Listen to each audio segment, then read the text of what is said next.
Hi, and welcome to CMO Journeys, where we sit down with the marketing leaders shaping some of today's most innovative brands. I'm Christian Madoc, and I explore the stories behind the CMOs, how they lead, how they grow, and how they think about partnering with agencies. So, Oakland University is a rising public research institution in Michigan known for its Be Golden ethos, a student centered mission, strong industry partnerships, and hands on learning across more than 300 programs. The university is expanding its visibility and momentum, making this a pivotal moment for its first ever Chief Marketing and Communications Officer, which is Chris Pilsner. So, Chris is the CCMO, and welcome to the show, Chris. Thank you. Thank you for having me. So you've stepped into the role at the university during some real momentum's happening. Sounds like there's new enrollment growth, strengthened brand, rising expectations. What's been the part of the transition? And I know you're only like a month or so in that has energized you the most in these first few months. Um, Thank you again for having me. I think some of what's so exciting, what drew me to the role is as a regional university, Oakland University provides, about 85% of the superintendents from the state of Michigan are Oakland grads. We create more nurses than any other higher ed institution, and there are 15 publics in Michigan, so we're in good company, and there's plenty of us. So, that's what our society needs right now. We need more people to be educated and take care of other people. So they have a really great, strong reputation, and also a wonderful story about economic growth, particularly in southeastern Michigan. 100,000 plus alums and close ties with industry here. So it's a really interesting and unique story, and one that I think is really critical and important, particularly at a time where higher ed is facing tremendous headwinds. Yeah, that's great. So I'd love to dig into that a little bit more as we get into things. But one of the things that really struck me and I was excited about this interview is your background, especially given who we have listening to this show, a lot of agencies. So your path actually moves from J. Walter Thompson and Deutsch to UMass Amherst, and now to leading, a major public research university, which is really a rare blend. Agency, digital transformation, mission-driven leadership. So as you think of your career, maybe as in chapters, how would you describe that story arc that led you to this role here at Oakland University? Great question. Uh, well, I think I still miss agency life, or at least the agency life that I knew when I was coming up, because of that amazing blend of creativity and what makes people tick. I was always an account person, and I loved really digging into the strategy and the consumer insights. I cut my teeth on uh, consumer packaged goods, and then with a bit of luxury, a little bit of pharmaceutical thrown in there. So always really interested to kind of learn that classic um, consumer packaged goods and then take into spaces like spirits or pharmaceutical where you have to figure out how to sell something that you can't really tell everybody what the benefit is. Working with multinational corporations, and I was fortunate enough to do a transfer to London. So that was a wonderful on-ramping into just how does business work, that account relationship, and kind of building those relationships with your client and being really disciplined about what does he need to do, what is your business situation. That you know, love that life. I think life took me in some different places, and including meeting my husband when he was finishing his PhD in New York, and then moving to some different cities. I actually landed in Ann Arbor, Michigan, um, and started working at a very small regional agency, and that was a great experience as well. It was just as kind of social media was really commoditizing itself, and that was a wonderful learning experience. But then we moved to Massachusetts, and there weren't a lot of agencies in Western Massachusetts. Very, very beautiful, very rural area of the world. So I pivoted to higher ed. I was consulting for a short time, and you know, relationships through my husband at the University of Massachusetts kind of gave me my first exposure to it, get me a foot in the door, because higher ed is really unique and it's hard to give people a chance if they don't have experience. So my bit of time in consulting allowed me to get that experience. Higher ed is also, it is a very unique subsection, if you will. Has a lot of similarities. There's many places where my agency experience, my agency training, has helped serve me very, very well, and I can certainly talk about that. But it's also a relatively immature industry when it comes to marketing communication. So there really still, I've seen in my time in higher ed, I've seen that awareness and appreciation. I am the first chief marketing communications officer here at Oakland, and that's because I think they realize that that this is a function that's really badly needed. But when I was starting out, that wasn't always the case. So there is a lot of education needed and kind of explanation, like why, particularly at a time where um, there's many demands on budgets. What feels like a luxury. Why do you have marketing communications people? And that's because, just like any place, you really need to make clear why people should be there. So I think so. My agency life, wonderful, amazing experience. Kind of a transitional role, trying to figure out what I would do next, and making myself useful to higher education. And now, for the past 12 plus years, being in different leadership roles in marketing communication. Yeah, that's great. That's great. Well, congratulations on that. Let's take it back even before you got into professional. Tell us a little bit about where'd you grow up? What was that? Did you see yourself always in marketing? What was Chris like as a kid? Uh, I am from New York, just outside of Manhattan on Long Island, and I am the daughter of two public school educators. My parents were both New York City educators. Towards the end of their career, they were principals, superintendents, helping other principals succeed. So education has always really driven me. It's always been very motivating to me. There's no way that I was ever going to become a teacher. I just not my jam. Despite some summer jobs that were in that area, I went to school at Villanova University, and I studied English, women's studies, and political science. Um, Ironically enough, politics has always fascinated me, especially the kind of intersection of image and communications. The 1960 presidential debate between Kennedy and Nixon, and how people voted for Kennedy because he looked more together. That has always fascinated me. So when I was graduating school in a recession, I really didn't know quite what I was going to do, but I liked to write. I had a great liberal arts education, and I loved, again, figuring out how people tick. So I kind of stumbled into a role in advertising, actually very much on the ground level. I was a secretary for a senior account person, but people took a gamble on me, and that's how I landed in advertising, and it's been a lot of fun. Yeah, yeah, that's great. Yeah, so I guess maybe it was your destiny, whether you realized it or not, to end up in education is based on your parents' background. That's interesting. It's always motivated me, for sure. I mean, again, I learned how to sell things that most people don't. Does the world really need another toothpaste? I don't know, but certainly everybody needs education. I really believe it's a partial solution to most of our society's ills, and that was really driven into me by my family. Yeah, yeah, that's great. So you spent time at Eisenberg, and you built, from what I understand, the school's first marketing team and really helped raise its national profile. And I'd love to hear, like looking back, what were maybe some key inflection points that kind of shaped your leadership style during that period? A couple things. I had a great boss. I was working for a dean who was very ambitious and, above all else, really appreciated and wanted better branding communications. And so there's no mistake that my success really had to do with the fact that I had the support of leadership and really the interest there. Because, like I said, higher education can be a bit more mature. There's certainly a lot of academics who are like, why do I really need this? Why should I be hiring 3 more professors to do this? Why do I need to do this? But my dean at the time, Mark Fuller, he really fully understood that.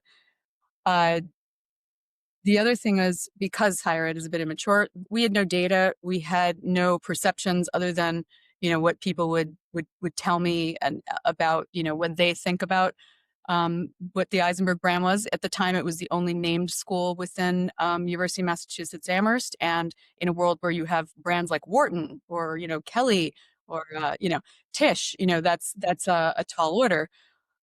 So one of the very first things I did was hire a marketing consultancy firm to do our first ever brand study, so I could figure out what baseline was and quantify a bit more of what I was hearing anecdotally. And at the same time, I hired our first ad agency, and those were really critical inflection points for us. Yeah. Yeah, that's great. Thank you.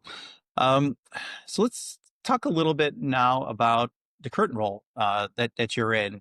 So this is a new role, and you're, from what I understand, brought on to unify the brand, marketing, communications, really under one strategy. And I know you're only like a month or so into the role, but what are some of those sort of initial priorities that you are stepping into in this elevated function? I have really three imperatives at the moment.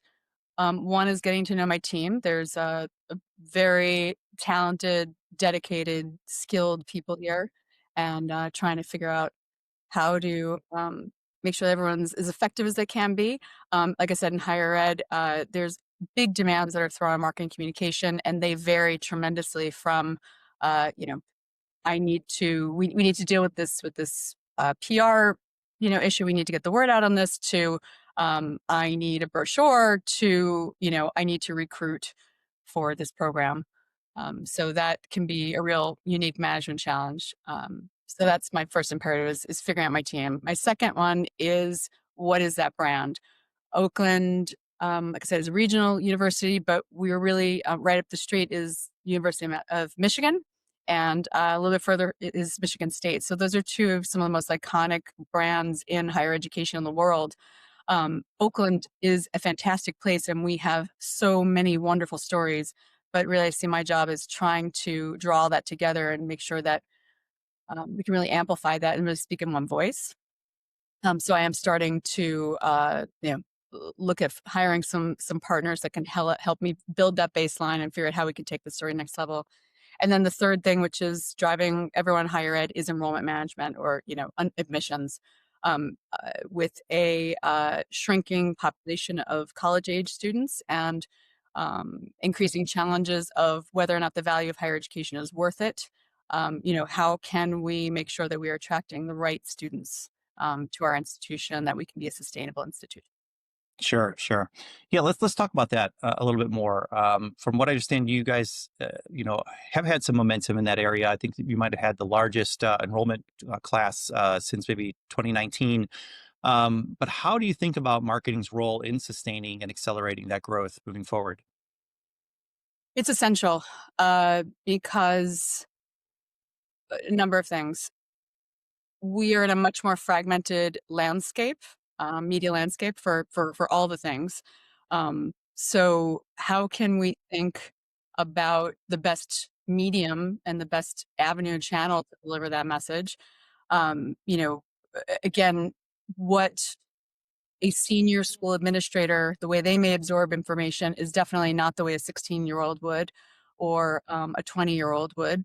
So I think that's what marketing communications people do. They get into the mind of the person you're trying to talk to. You try to simplify how, what are the insights that we know about them, and how do you marry that to what the institution is trying to tell them.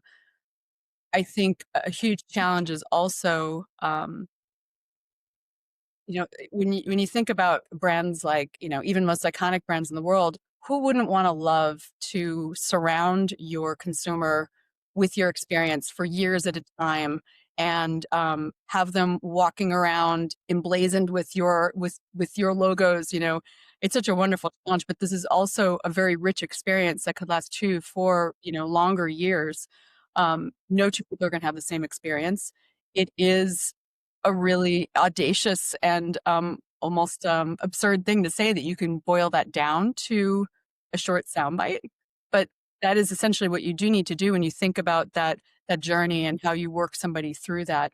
Um, so, uh, you know, people who are used to customer journeys, who are used to simplifying stories, who are used to threading through and kind of feeding that messaging over a period of time, are so desperately needed, so that we can help students understand the value and the importance of a 4-year degree.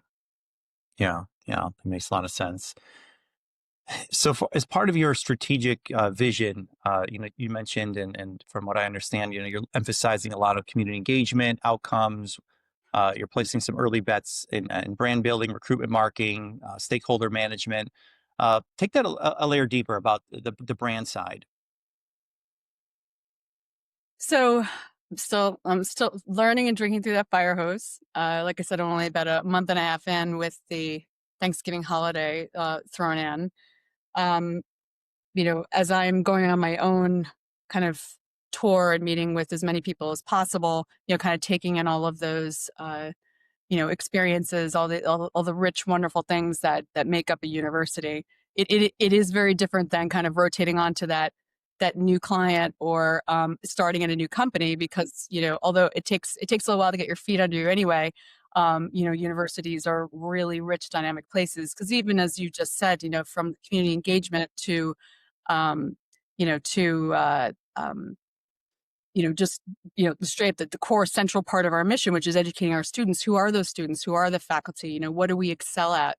What are emerging areas for us? So just getting my arms around that is a big part of what we're trying to tackle at the moment. Um, you know, I'm fortunate enough, and this is another big part of what attracted me to the position is they just completed a strategic planning process for 2030 in the spring of this year. So there is a framework and some organizing principles. There's 5 pathways there that can help organize my efforts.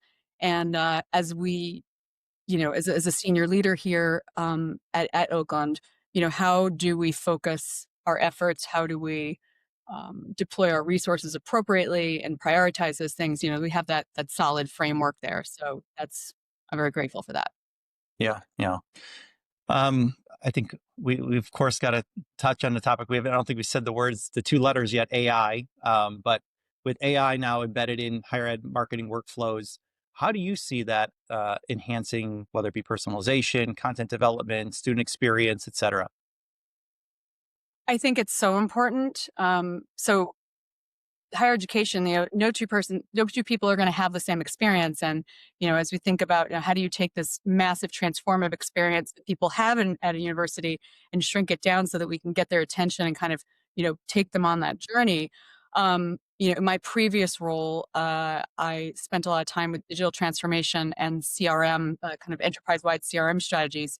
I think CRM is such an important part of higher education and that individual. Who is that individual? How do we connect them with the story that makes the most sense for them? Um, and at a time where there are many questions about higher education and, you know, COVID was 5 years ago, but it doesn't feel, you know, sometimes that far away. How people see education, how people see going away to college or, is people need their hands held. So that customer service component too, when I talk about branding and communications, yes, marketing, like advertising is part of that and, email marketing, but that whole experience, the brand is the experience. So when you have a question and you're not sure where to go to, AI can help so much with that. Agentic AI will be critical at that. At a time where we have limited budgets, I don't think that AI is going to put people out of their jobs. I think it's going to amplify and help people be more productive and be in more places that people can't be. So that advisor who should be spending their time sitting one-on-one with the student explaining it, the agentic AI can help answer a few other questions that are simple questions that perhaps the student just wasn't quite sure about. And because students are so much more comfortable with search and getting a message when they want it at 1 o'clock in the morning when our staff may not be working. So I see agentic AI and AI as being vital to our success in the coming years. Yeah, yeah. To kind of piggyback off that, Gen Z, Gen Alpha, they are expecting that consumer grade digital experiences, right? They want that Netflix experience no matter where they're at. Um, how are you kind of thinking about modernizing then, whether it be the website or communications flows, the digital ecosystem to meet those needs? Yes. So, right now, AI oriented searches is a small part of the college search experience, but we expect it'll increase tremendously. Making sure that our website is going to be ready for that is going to be so important. Yeah. Um, I think that in higher education, because a critical audience is those prospective students and bringing in new people into the fold, but particularly as a public university, the general public is important to us. Town gown relations in the communities where we live in is important. Our alumni, our faculty, our staff. So there are many target audiences. It can make a lot of higher education communications kind of flat and a sea of sameness because we have to try to please so many different people. Yeah. Um, because of that, I do think that many websites in higher education are not that great because you're serving so many masters. I think for the future, being much more mindful of what is a knowledge base article or what is something that is really just needed for our faculty that can sit in a intranet or something that's locked behind SSO that is a employee resource versus something that needs to be in the upfront where we can be better serving and providing more engaging experiences and be more useful for using it more as a front porch to the world is something that I'm thinking about quite a lot. Sure. Sure. So I'd like to shift gears a bit here. From what I understand, you've had a longstanding media partnership with Brogan and Partners, and you've integrated agency partners into brand strategy work in your past. Love to talk about like what does an ideal agency relationship look like for you? That's a great question. Um, I think it varies on the institution, and I have to say it's been so new that as I'm getting my arms around things, haven't thought quite as specifically about what is it we need now. I know my team is very appreciative of the services that Brogan has provided. Um, what do we need? I think that because higher ed communications and marketing folks are being pulled in so many different directions, we really do need agencies with strong points of view who can bring innovative, you know, new perspectives to us all the time. Because it's not we're not always able to kind of get out of the office because kind of running and wearing so many different hats. Um, I would like to have more staff development and be able to send my team on more conferences can be so important and enriching. But because our agencies are probably working with multiple clients and talking to so many different people, I really appreciate that external point of view, as well as just like a pure, unadulterated, what is going on in the mind of Gen Alpha. Please bring me those trend reports. Please help me understand that because, as you said earlier, higher education and what school they may go to is going to be essential to them. They're going to be, certainly very motivating. But that experience that they're having, they're thinking Netflix. They're not just thinking about, comparing us to different schools. It's that overall digital experience. So I think agencies can be really helpful in that front. Yeah, yeah. You mentioned thought leadership content. Some of it out there is valuable. Some of it out there, especially in the age of AI now, is what they call what AI slop, right? What makes you stop and actually read or engage with agency content that you see out there?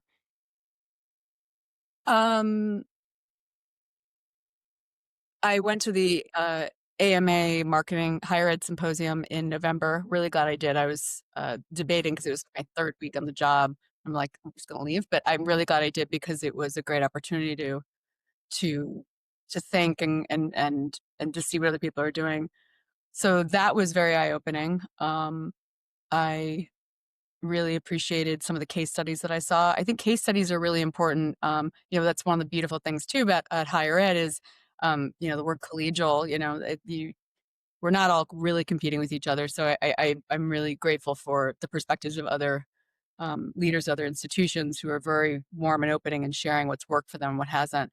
So I think that perspective on what has worked, what have we done in other places, I think is really valuable.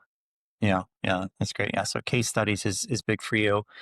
Um, when you think about whether it's this role or other roles that you've had, obviously you come from an agency background. I'm sure you have a lot of network. You have a network that is pretty robust there.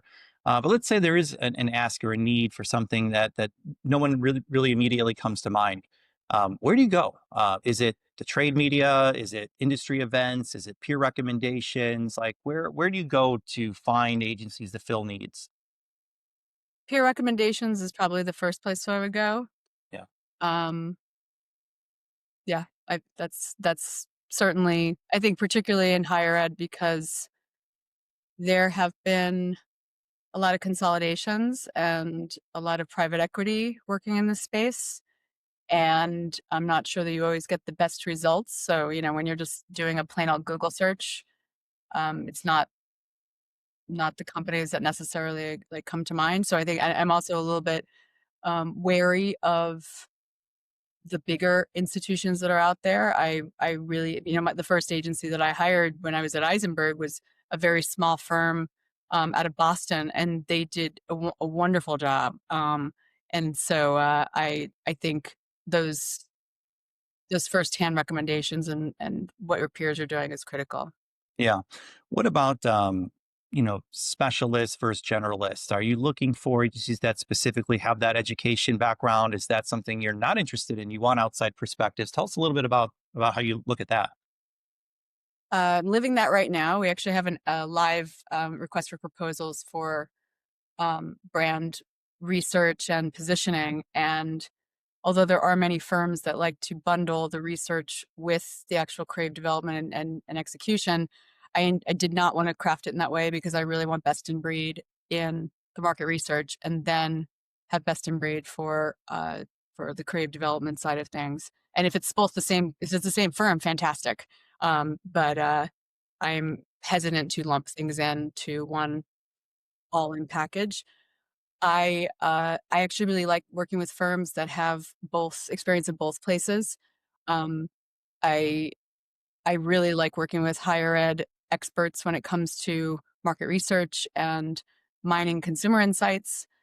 Data is so critically important here, helping us think more strategically about how we can use first party data and other syndicated data for targeting purposes. However, I think when it comes to that creative spark, we benefit from folks who are not just thinking about higher ed.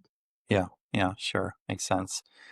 So if you were running an agency today and you were trying to get the attention of someone like yourself, chief marketing officer, chief marketing communications officer, what might you do differently than what you're seeing most agencies do right now?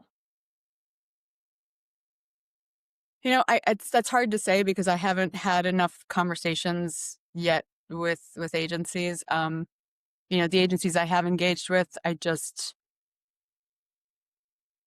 being thoughtful, listening, taking my meeting, kicking things around with me for a short period of time, doesn't have to be a long time. Um, you know, don't you don't have to take a ton of time going through scads and scads and scads of credentials.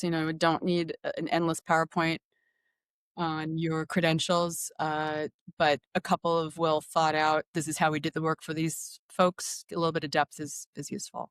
Sure. Great. So yeah, I'd like to kind of wind things down here a bit, and would love to. We've talked a lot about your professional life, but tell us a little bit about your personal life. What do you do? Tell outside of the office.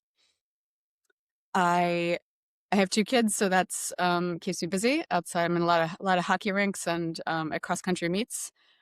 Um, I exercise and meditate, and I'm pretty committed to that, because I do really like my job and throwing everything I have into it. So, but it's important to not be burnt out.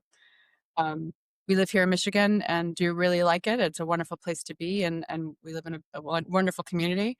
But we have family scattered everywhere, so whenever we can, we're on a plane visiting, or and I love to travel. So um, Love that.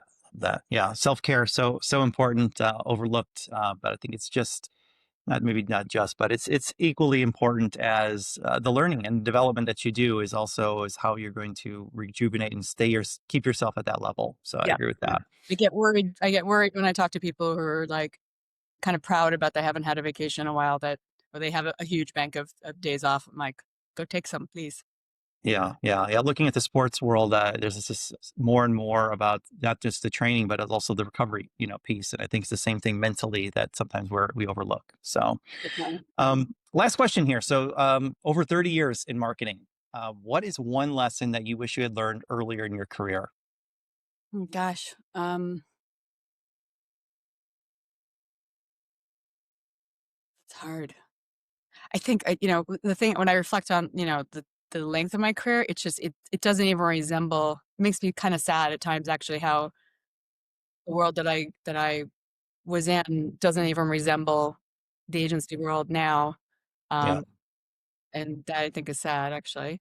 Um, I being an English major and, I've always loved and the kind of the gypsy craziness of production and kind of telling a story in a creative way is something I've absolutely loved. But if you told me when I started out that I would also geek out on spreadsheets and first party data, I would have laughed at you. I think I maybe would have taken that course sooner in my career to figure out how to manipulate data. We barely even scratch the surface on data, and I am particularly my time in working in CRM technology is, you know, data is everything. But again, I don't think I could have even told my previous self there because there's no way I could have imagined how much the industry has transformed in 30. yeah, definitely. Well, good advice. Well, Chris, this was a great conversation. I want to thank you again for sharing your insights. And to everyone watching, don't forget to follow CMO Journeys for more conversations with the market leaders that are shaping what's next. I'm Christian Benak. Thanks for tuning in, and we'll see you on the next episode.